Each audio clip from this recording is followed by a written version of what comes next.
अब कुश्ती संघ पर भी संकट के बादल मंडराने लगा है।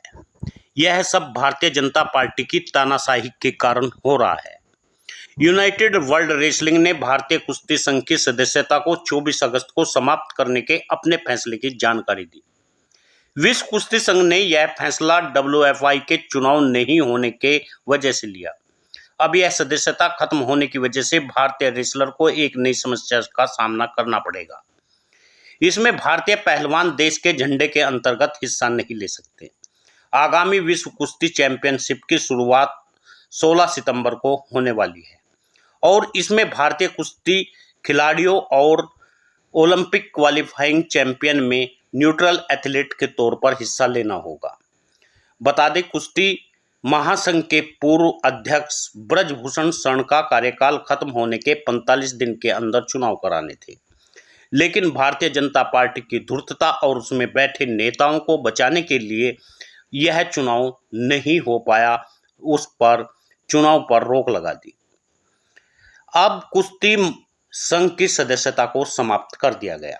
भारतीय कुश्ती संघ के पूर्व अध्यक्ष ब्रजभूषण शरण का कार्यकाल पहले ही पूरा हो चुका था, कामकाज से अलग कर दिया था, फिर भी नहीं कराया गया। भारत के खेलों का बेड़ा गर्क अक्सर भारत की ही राजनीति कर रही है। वे लोग कर रहे हैं जो सत्ता में बैठे हैं, वे लोग कर रहे हैं जो इस समय देश की सत्ता को संभाले हुए है।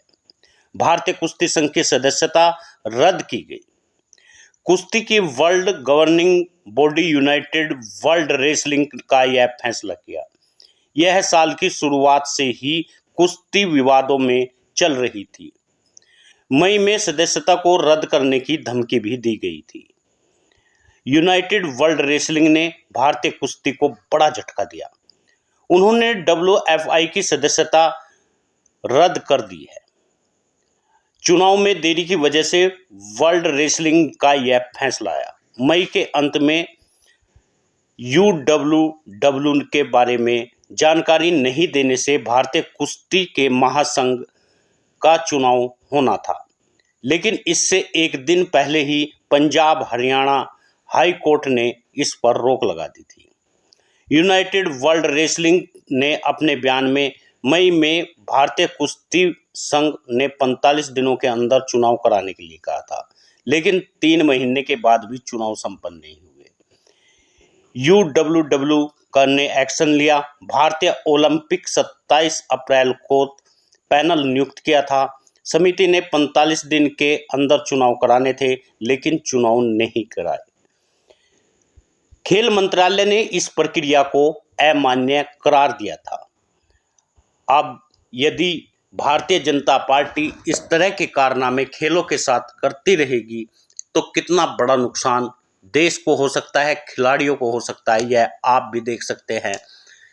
भारतीय जनता पार्टी ने एक बार फिर कुश्ती महासंघ को पूरी तरह से निस्तनाबूद करने का काम किया है। देश के झंडे के नीचे अब खिलाड़ी नहीं खेल सकते। अब देश का राष्ट्रगान नहीं बजेगा।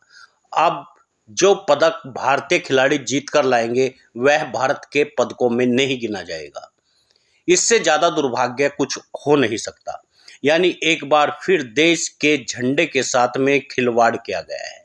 भारतीय जनता पार्टी ने एक बार फिर इस देश के सदस्यता खत्म होने के बाद भी इस देश को शर्मसार करने का काम किया है। लेकिन तमाम अंधभक्त इस बात को मानते हैं कि भारतीय जनता पार्टी जो कर रही है वह ठीक है, वह सही है।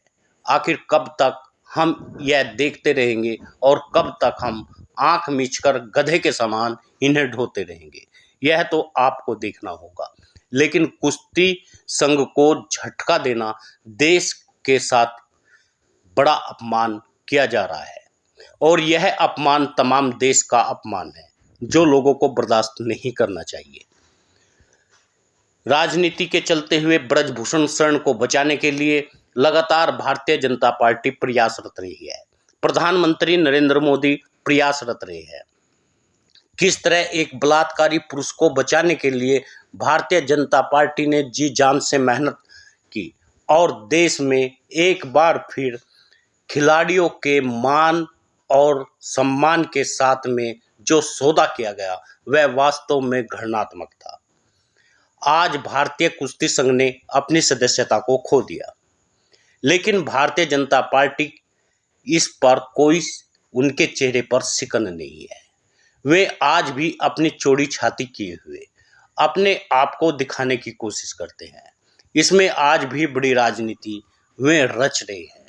आखिर कब तक इस देश में देश का नुकसान होता रहेगा? कब तक खिलाड़ियों के साथ इस तरह का अपमान होता रहेगा? आप सभी मित्रों से निवेदन है, आप वीडियो को शेयर करिए, न्यूज़ चैनल को सब्सक्राइब कर लीजिए ताकि